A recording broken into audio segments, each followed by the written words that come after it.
Quand on interroge les astronautes, tous ont le même comportement. Ils ont en quelque sorte des étoiles dans les yeux et on les comprend. Pour eux, c'était l'aboutissement d'un rêve, d'une vie, d'une passion. Mais également, derrière tout cela, il y a ce que j'appellerais une profession, un métier avec ses contraintes. Eh oui, être astronaute, ce n'est pas donné à tout le monde. Et pourtant, on a fait ce que seule une poignée d'êtres humains ont pu ou pourront le faire. Mais ça passe également par d'abord les séances très longues, séances de sélection, les séances d'entraînement avec la centrifugeuse sur le plan physique. Ça passe également par l'apprentissage de toutes les procédures techniques avec beaucoup d'abréviations. Ça passe par l'apprentissage de langues. En 3 mois, il faut parler par exemple le russe ou le chinois couramment. C'est-à-dire le parler, mais savoir l'écrire et surtout comprendre le langage technologique, parce que ce sont d'abord des techniciens de l'espace. Mais également, il y a l'entraînement à la survie. Pourquoi? Eh bien voilà, il faut prévoir que le tir ne peut pas se passer comme on l'a prévu, ce qu'on appelle un tir avorté. Eh bien, ils peuvent tomber dans des steppes glacées. Donc on fait des séjours de longue durée, au moins 15 jours, à pouvoir survivre parmi les loups et dans les froids de moins 20, moins 30. Il faut pouvoir survivre également en mer, parce que la cabine spatiale peut tomber dans un lac ou tomber en mer.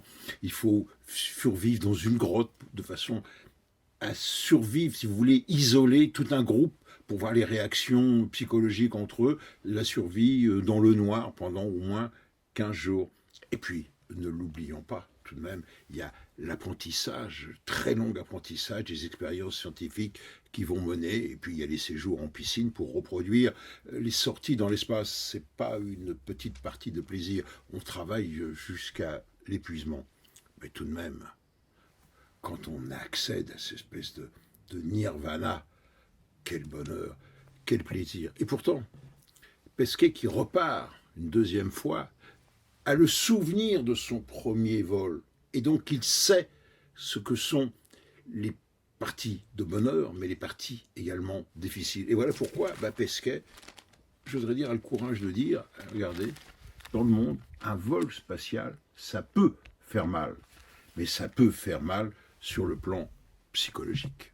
Je pense que le deuxième séjour, il est plus difficile que le premier. Mentalement, oui, c'est plus difficile. C'est plus difficile parce que on sait à quoi on s'expose. En fait, la première fois, on part à l'aventure. On sait que ça va être difficile parce qu'on vous l'a dit, parce qu'on l'imagine, parce qu'on est capable de le comprendre, mais on ne sait pas exactement à quel point, on ne sait pas exactement qu'est-ce qui va être difficile et quand ça va être difficile. La deuxième fois, on sait exactement à quoi on s'expose. Hein. Quand on a déjà couru un marathon, on sait que ça va faire mal. Là, c'est exactement la même chose. Comme tous les astronautes, on se montre avec le sourire, avec toujours une belle image, mais les missions sont dures, elles sont toutes difficiles. Le décollage est difficile, le décollage est risqué, la mission est complète, elle est complexe aussi parce que dans le temps de vol que nous avons, chaque journée est décortiquée minute par minute et il faut absolument ne pas perdre de temps à quoi que ce soit parce que ce retard va s'accumuler le long de la journée et on risque de louper une expérience très importante. Donc il y a un timing à respecter tout le temps et ça c'est jour après jour. Donc il y a un stress qui est dû au fait de faire tout ce travail à l'heure dite. Il faut vraiment être un petit peu comme un métronome pour bien comprendre tout ça. On fait des prélèvements d'os, des prélèvements de muscles avant le décollage. Donc on va boiter pendant quelques jours avant le décollage. On le fait pour tous les vols de 6 mois pour faire des études plus complexes sur le corps humain. À chaque vol, on enlève soit un petit peu d'os, soit un petit peu de muscle. C'est très douloureux, bien sûr. Et puis le vol est douloureux parce que le corps doit s'adapter. Bref, astronaute, c'est une passion, c'est une vie, mais c'est également un métier avec ses contraintes. Ça peut faire mal, mais tout de même, quelle récompense quand on est là-haut. Quand on voit défiler la Terre sous ses pieds, si j'ose dire, à 28 000 km/h.